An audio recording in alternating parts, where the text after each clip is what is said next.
안녕하십니까? 유전공학 이야기의 김 박사입니다. 오늘은 코로나19 검사 방법에 대해 알아보겠습니다. 우선 코로나19 바이러스의 구조를 살펴볼까요? 바깥을 보니 동그란 공 모양의 표면 돌기가 보이는군요. 그것을 스파이크 단백질이라고 합니다. 내부를 보면 무엇이 보이나요? 리본 같은 것이 곱게 접혀서 있습니다. 그 안에는 유전 정보가 있는 핵산이 있습니다. 우리가 보는 부분은 핵산을 보호하여 감싸고 있는 핵산 단백질인 뉴클레오캡시드입니다. 그 외에도 여러 가지 단백질 등이 있지만 여기서는 생략하도록 하겠습니다. 그럼 코로나 검사 방법에는 어떤 것이 있는지 알아볼까요? 우선 검사 대상이 핵산이냐 아니면 단백질이냐에 따라 구분하고 대상 물질이 핵산이면 유전자 검사법을 사용합니다.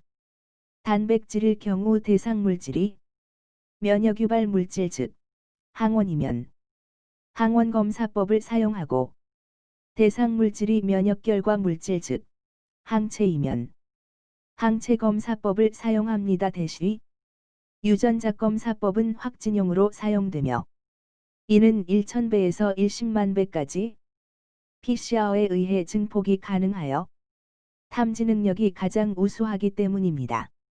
항원 검사법은 항체와의 결합 부위가 특정된 상황인 시점에서는 유전자 검사법에 버금가는 검사법이 될 수 있습니다.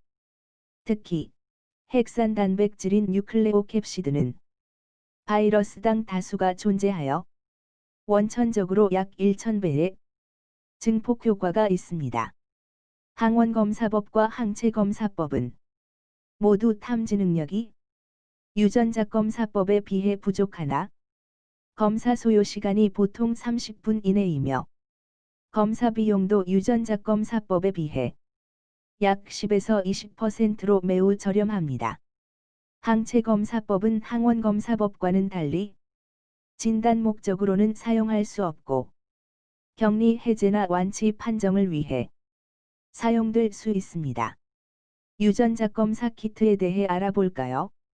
유전체학이 발전한 현재에서는 갑자기 원인 모를 병이 창궐했을 때 가장 먼저 채택할 수 있는 검사법이 유전자 검사법입니다. 그 이유는 바이러스 유전 정보 확보 시간이 검사용 항체를 확보하는 시간보다 적게 소요되고 결과도 정확하기 때문입니다. 현재 우리나라 식품의약품안전처에서 승인한 코로나19 진단 키트는 모두 유전자 검사 키트로 모두 17종이 있습니다. 유전자 검사 키트는 증폭이 가능하여 탐지 능력이 좋으며 따라서 민감도가 95% 이상으로 매우 좋습니다. 그러나 탐지 능력이 좋으면 음성 시료 중 일부를 양성으로 잘못 판단할 수 있습니다. 이를 가짜 양성이라 하고 그의 지표가 특이도 또는 선택도라는 스페서피서티입니다. 특이도도 95% 이상이어야 합니다. 10월 6일 중앙사고수습본부에서는 유전자 검사 키트의 현안이 정확성을 높이는 것이라 했습니다. 그러나 국내 일부 검사 키트의 탐지 한계는 시료량을 감안하면 시료당 6개 바이러스 입자를 탐지할 정도로 이미 매우 우수합니다. 표에서는 탐지 능력이 특히 우수한 국산 유전자 검사 키트 3종을 소개하였습니다.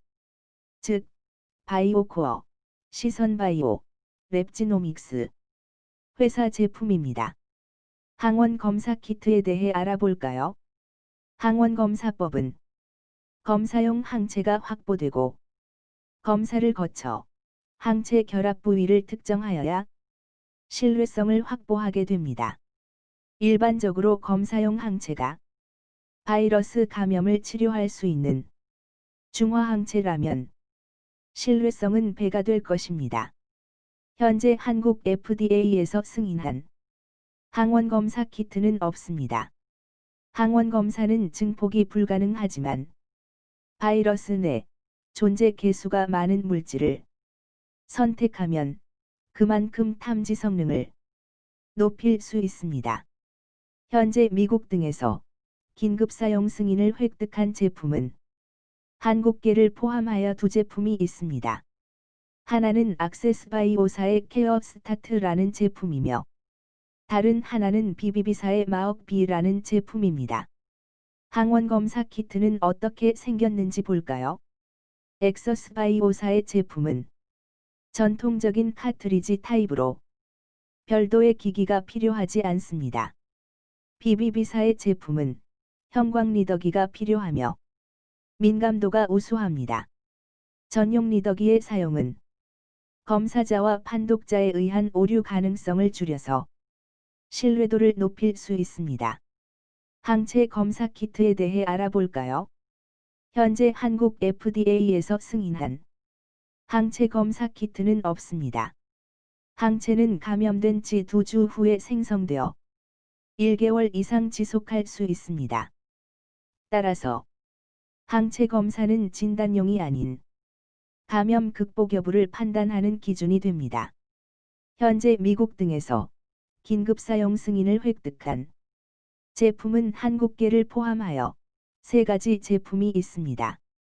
하나는 악세스바이오사의 케어 스타트라는 제품이며 다른 하나는 수젠텍사의 SGTI 플렉스라는 제품입니다.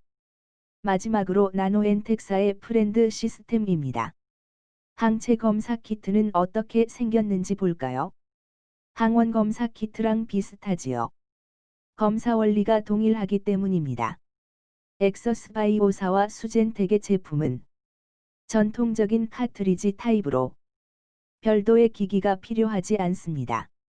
나노엔텍사의 제품은 형광 리더기가 필요하며 민감도가 우수합니다. 카트리지도 미세전자 제어 기술 칩으로 정교합니다.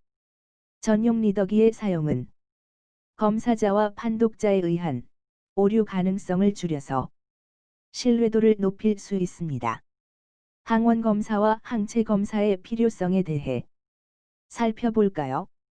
항원 검사는 현재 기술이 향상되어 1차 진단 검사로 활용하는 데 부족함이 없으며 현재 관에서 주도하고 있는 유전자 검사와 연계하여 체계화하면 기존 민간 인프라를 활용 시 기존 대비 최대 100배의 검사를 수행할 수 있을 것으로 추정됩니다. 항체 검사는 과거 면역 상태를 반영하므로 진단의 목적이 아니라 격리 해제 및 완치 여부 판정에 사용한다면 감염자 관리에도 도움을 줄 것이라 기대됩니다.